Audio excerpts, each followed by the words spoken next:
By 1448, the struggle for the Balkans reached its climax. For more than half a century, Christian Europe had fought to halt the seemingly unstoppable rise of the Ottoman Empire. Now, Hungary's greatest general, John Hunyadi, prepared for one last gamble. His goal was nothing less than to expel the Ottomans from the Balkans and restore Christian dominance. But on the fields of Kosovo, the dream of liberation would meet its end.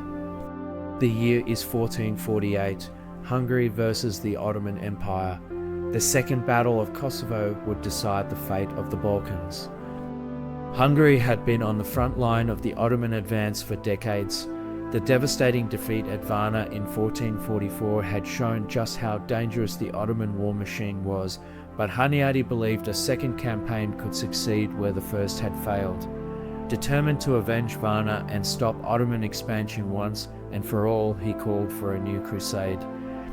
This time, Hunyadi assembled a powerful force of around 24,000 men, including Hungarian knights, Bohemian and Polish contingents, German mercenaries, and allied troops from across Central Europe. His army was well trained and heavily armoured, with elite cavalry and experienced infantry. The plan was clear: strike deep into Ottoman territory and force a decisive confrontation. Opposing him was Sultan Murad II, the same ruler who had crushed the Crusaders at Varna. Murad knew Hunyadi was coming and raised an army even larger. Estimated at 40,000 strong, his forces included Janissaries, elite Ottoman infantry famed for their discipline, as well as Sipahi cavalry and thousands of Balkan auxiliaries who had joined the Ottoman cause. Murad understood that if he lost, the Balkans could slip from his grasp. If he won, Ottoman dominance would be assured for generations. The two armies met at Kosovo Field, the same site where the Serbs had been crushed by the Ottomans in 1389. For 3 days, one of the bloodiest battles of the century unfolded. On the first day, Hunyadi launched a bold offensive. His heavy cavalry smashed into Ottoman positions, forcing Murad's troops to fall back. The Hungarians pushed hard, driving into the Ottoman lines with brutal determination. The Christian army gained ground, and for a brief moment it seemed as if history might be rewritten. But Murad was no ordinary commander. The Ottomans used feigned retreats to lure the Hungarians forward, then counterattacked with ambushes and flanking maneuvers.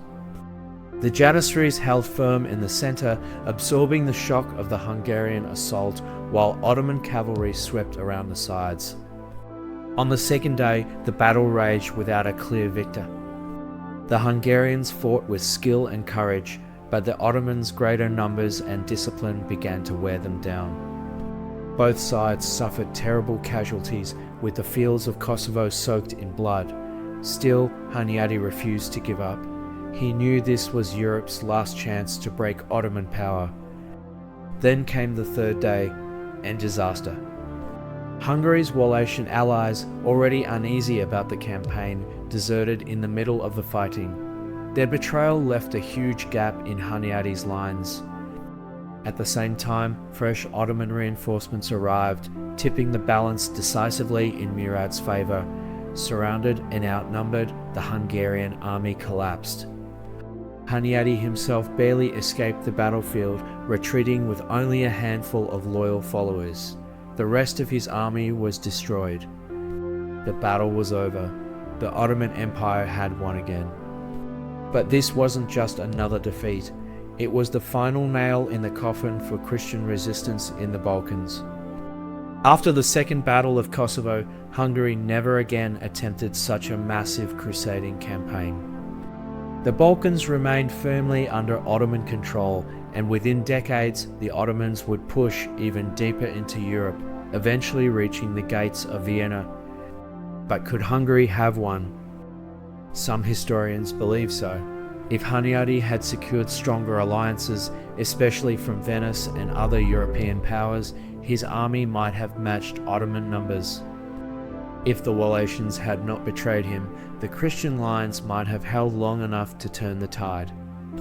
Others argue that Hunyadi's strategy was flawed. that he underestimated Ottoman endurance and relied too heavily on a decisive cavalry breakthrough. And some suggest that no matter what he did, Ottoman dominance was simply too overwhelming.